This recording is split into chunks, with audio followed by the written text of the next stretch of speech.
I hate to bring this up because I know how you feel about rumors, and you do reporting. You don't circulate rumors. But I'm scratching here. I'm coming to you for an act of mercy, because I'm scratching my head and I'm wondering where all this Carlos Rodon stuff is coming from, because to me it's inconceivable. So here, let me frame it to you this way. All your years covering the Cardinals and all of the rumor clearinghouse work you've done, basically shooting things down or not even acknowledge them, actually. Does this rank as one of the more outlandish ones you've heard through the years? Oh, interesting way to frame it. Yeah, there you go. See, I'm a clever man. Yeah. I got to be honest, I haven't kept score of the outlandish ones. Yeah. I have. I will say this.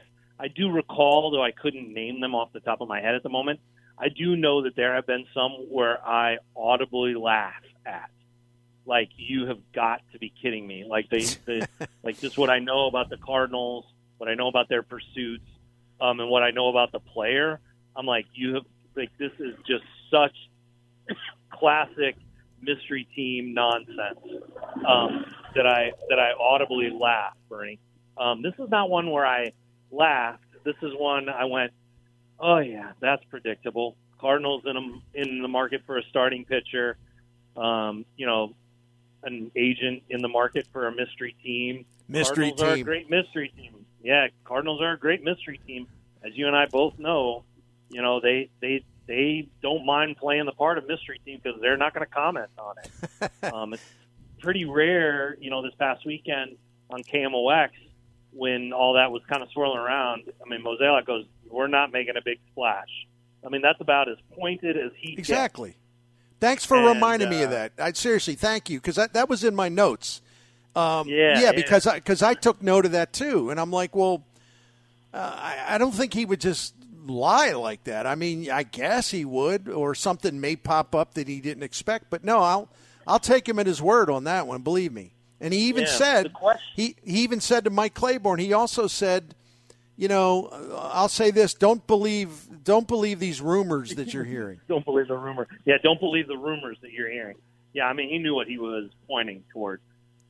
This is a question, and I guess so to put it on, to answer your question, this did not make me laugh out loud. This made me go, all right, yeah, I get it, and this is where we're at, and now the Cardinals won't comment, and you'll notice, and maybe readers notice, I did not say much. Right. Because, I know. I'm not, I mean, look, I think was it John Heyman that reported it first, right? Probably. Yeah, plus a beat writer who covers the Yankees for NewJersey.com. So, Yeah. But Heyman, look, John's a friend of mine for a long time, but let's face it, he's always been really, really big on the mystery team stuff. So, take it for what it is. He doesn't like me at all, so that's fine. He may not like me anymore. anymore either. That's a mystery, but maybe I'm the mystery writer. But and that's fine.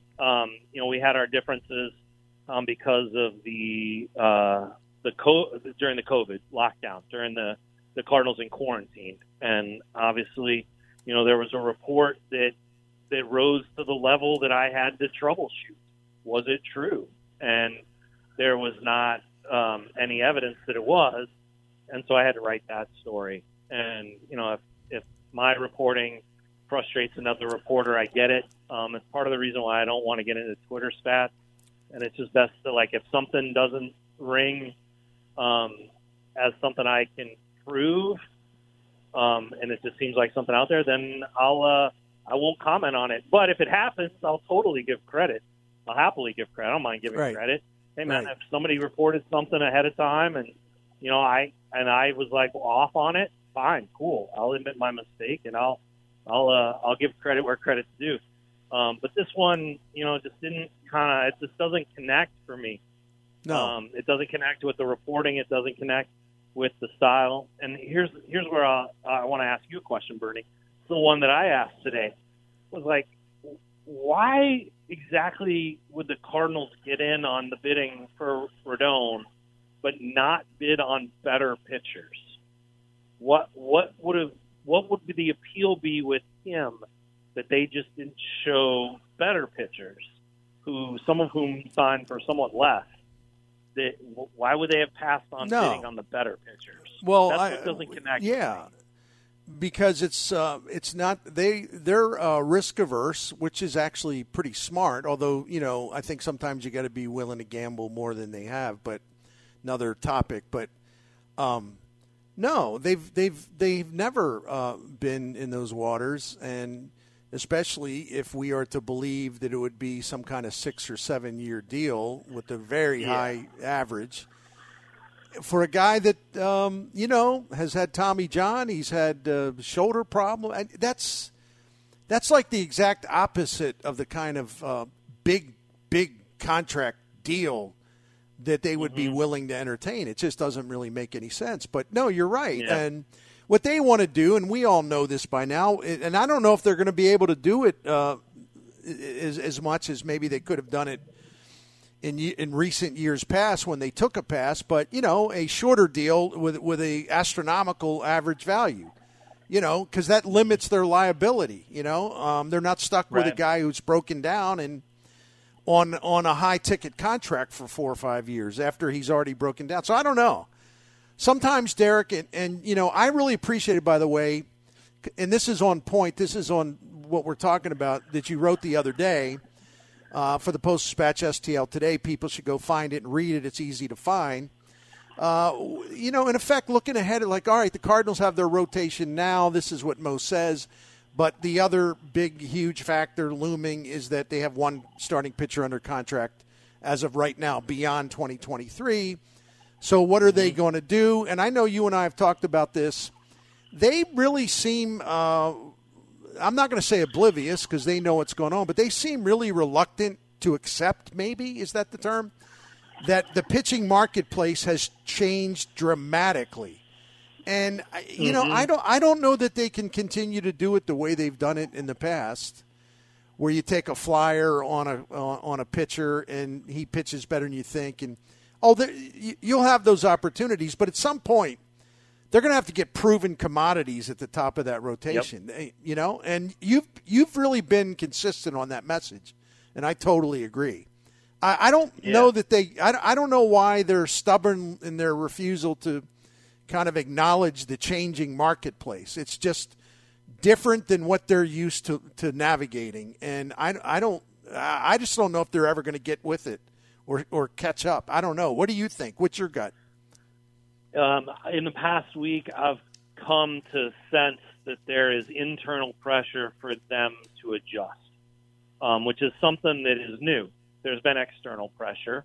There's been questions. There's been commentary. There's been analysis. There's been, both of us talking about it a lot on the radio, both of us talking about it on podcasts. I've tried to write a lot about it, that the cost is going up in contention, and it's very, very steep, and it's only accelerating in the National League. And the Cardinals, and it is particularly acute with starting pitching. So you have a team that is in the National League that says it wants to contend, that needs to do so against some of the biggest spenders in the game. And, oh, by the way, the area where you used to find your value, everybody's caught up. The market's caught up. You're going to have to spend.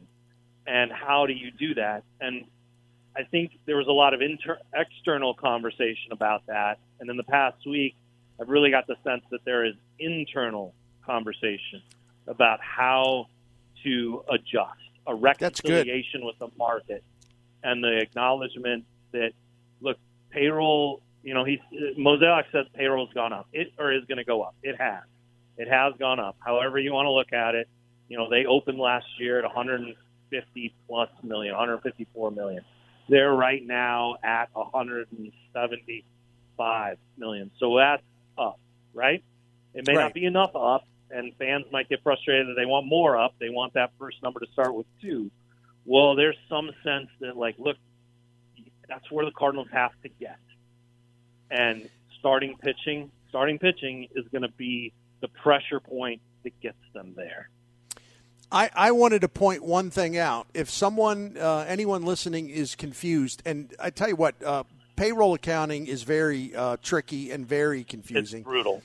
But one of the things you wrote in that piece where you got to the bottom of this, and this is the part, and I understand why fans are, because I get confused. So believe me, I'm not knocking anyone else. But some people say, well, wait a minute, I thought it was like $160 million, 100. I go to contracts, it's this. You have to count the full salary. You can't just, when you're doing the payroll, the Cardinals count the full salary. They don't use they don't use a salary that is minus the deferred salary. So you have to include the whole kit and caboodle, and that's why it can be confusing. Yeah, so it gets more confusing. Can you actually, this is a good time? Because, all right, I'll try to make this as simple as possible, and you catch me at a good time because I'm helping a junior in high school prepare for his physics exam, so his physics final exam. So I got math on the mind here. Okay, so to simplify it, go with the full accounting. If you want to get complicated, go with the present-day value. The reason it was explained to me is that there are two parts of this, and I'll make them as simple as possible. One is the salary counts against the CBT, which is the luxury tax, right? That's how it's factored in. It's AAV. That's how the numbers are done for Major League Baseball. And so that's how a team like the Cardinals, other teams may do it differently, but that's how a team like the Cardinals does it. The other thing, and this was like almost a revelation to me when I was talking to people like about accounting and understanding what deferred money means, is, and it makes total sense, right? Like, Bernie, if the radio station came to you and said, look, we're going to defer part of your salary, we're going to pay you, so much over every year of your 70s, right? Right. Well, don't you want to know that money's there in case when you're 68, the radio station goes under? And no one is thinking that Major League Baseball is going to go under. But also, nobody 3 years ago thought they'd play a season without fans. So all the players who had some money deferred, and all of a sudden these teams aren't making any money because they're not selling any tickets, that money was already paid. And that's what the union wants to know. Right. That money there. And so let's take a number. Like, you got a $20 million salary, and 10 of it is deferred, right?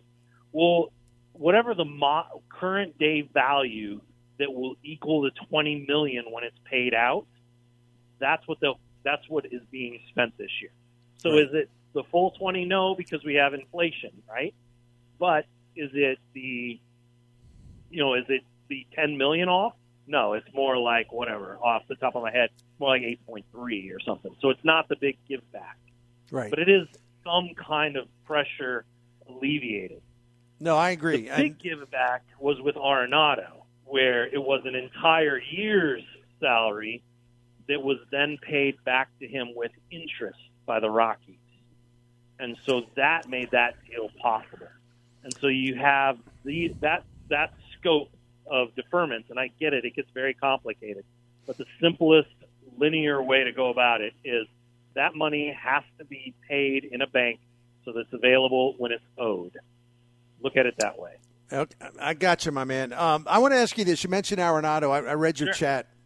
I mentioned something about, I wrote 7, 8 paragraphs about this, and also talked about it a little bit on the air. But it does appear that Nolan Arenado left money, maybe a lot of money, on the table when he decided to stay and fulfill the contract. And the only question I have, and we were talking about it, is why he did. And I keep coming back to two things. And this is one of your things, which you have great credibility on this because you've talked to him a lot about his feelings of playing for this franchise, is that he truly loves it here. And he loves the franchise, the tradition, the history, all of it. And the annual competitiveness. And sometimes it's not all about, I'm going to get every last dollar I can. He knows that he's done well financially. So maybe his love of the love of being a Cardinal probably transcended any other concerns. But the other theory, and it isn't the John Mozeliak lied to him theory. I reject that. The other theory is maybe, I don't know what he would have done if he could have foreseen this crazy marketplace and what it could have meant for him had he opted out. So what do you think, Mike? What do you think? But you've been consistent all along that he just loves it here, and I'm good with that too. Believe me. I thought he said something on MLB Network during the MVP, the announcement, right? Like he and Paul Goldschmidt were the top three vote getters, and so they had interviews with both of them. And I also think you shouldn't discount how much Nolan Arenado just really likes playing with Paul Goldschmidt. Right. The two of them are they have a great time together. They like it. They've talked about playing together, and here they are playing together, and it's everything they hoped and dreamed it would be. He also got to play with his boyhood hero in Albert Pujols and be there through all of that. So that brings me to he was on this thing, and this is the first of two answers to your question. And he said something there, and it was tucked in an answer, and MLB Network brought up the fact that look, I don't think this has ever happened where an MVP candidate, a guy who's going to finish top three, might finish third, second, or win the thing, could have been a free agent and said, no, I'm good. I'm happy where I am. And he said, the grass isn't always greener. I know. And I think that kind of captures it. He's aware of the situation he didn't want to be in. He now has a situation that he enjoys being in. And so if you always are looking over the horizon, but you don't quite know, you just think it's better, maybe sometimes you stick with what you know, because the grass, as he said, the grass isn't always greener. The other part that really resonated with me, and this is a conversation he and I had not too long ago, and it was a text. So it's something that he wrote to me. And it was just a short sentence. But it really struck me is he said the Cardinals went to a lot of effort to bring him to St. Louis. And he felt like that there was some kind of sense of, hey, you know what? They went to great lengths to make this possible. This is my chance to go to great lengths to stick around. And I don't know if I've ever heard a player say that and articulate that other than Adam Wainwright here locally. And I don't cover the other 29 teams, obviously, as closely as I cover this one. So I'm sure it's out there. But that's still dozens and dozens and dozens of players who have, when they've signed contracts, not said the team put a lot of effort into this and I wanted to come through for them. And I had to be aware of that. I had to respect that. Yeah, and that was really kind of striking. Yeah. That's one thing today when I was talking about it, I didn't mention, which is kind of dumb because you've written about that, alluded to that many times, and it is unique. Derek, I'm almost out of time, and you also got to help Ian with that physics exam prep. But one more thing, help is a loose term, Bernie. I'm trying not to make it worse. Let me ask you this real quick. Yeah. And I'm not asking you to predict anything, but is it your sense the Cardinals will try to either take a flyer on an extra outfielder or, in other words, kind of an economy purchase to upgrade the roster, whether it be bullpen, pitching, outfield? Do you think there's more to come, even if it's not necessarily big splash stuff? Yeah. I think they have the financial capacity. They cleared it by having Contreras start at a lower rate, and then he's paid higher for the years to come after 2023. Right. So they've cleared themselves some space. I do think, there's a spot for them, and I know they've explored some of these swingman, starter spots. They're in a bind where they're not they don't want to promise a guy a starting job that they don't have. So, there's a couple guys, and I'm trying to pin down who I got kind of loose sense of, but they want to look for starting jobs first and then circle back to the Cardinals for that swing job or that right to compete. Somewhat like Verhagen's spot, right? That's where they're at right now. And there's some compelling options out there when you think about it. But like Quintana, like Syndergaard, these guys, Syndergaard especially, he's going to want to go to a team where he knows he's going to start to create that increased value. And the Cardinals aren't going to mislead a guy in that regard. I think he jumped in with the Dodgers, so because he is going to start. Right. So yeah, absolutely. And so they can promise him that. The Cardinals aren't, and we know teams promise that and don't deliver, and that's fine. But the Cardinals have said, and agents have told me that they don't mislead guys. I mean, I talked to an agent not too long ago, and he was like, "My guy really wants to start. My guy really wants to be a Cardinal. Those two things aren't happening. So what do I do?" And he was like, "They're very clear about that." And or not that his guy is actively chasing the Cardinals, but he's like, I'm open to being a Cardinal. And he said, but they're very clear on it, that they're not looking for that guaranteed starter. They'll give him a chance, but there also is a chance he's in the bullpen. And is there a better opportunity out there for him? So you got to look. But the outfield is interesting because, this sets up one of two ways, where they go into spring, which is what they want to do, with a clear avenue for Jordan Walker to hit his way onto the team in some capacity. Just let it happen. And then maybe they get to a spot in mid-March, and there's another guy out there that's similar to like a Corey Dickerson move or something like that, right. Or has it really worked out like an Albert Pujols move? They want to be ready to do that. I do think the last thing I'll tell you, Brian, is I think there's some longer-term movement in the sense that the Cardinals get a sense of what trade possibilities there could be in July, right, that aren't quite there today. Which makes sense. It makes sense, yeah. Yeah, and you want to be ready to make the move on a guy who you could have control of beyond July, a Jordan Montgomery type. So you have all these plates spinning, and then we didn't even talk about the extensions, which is something they'll have discussions with a couple of the pitchers at some point in time. Derek, my friend, enjoy the rest of your evening. We'll look forward to talking to you next week, okay? Thank you. All right. Sounds great. Yep. Talk to you soon. That's our friend from STL Today, Post-Dispatch. You follow him on Twitter at @DGould. There'll be a lot of stuff. He'll be all over it.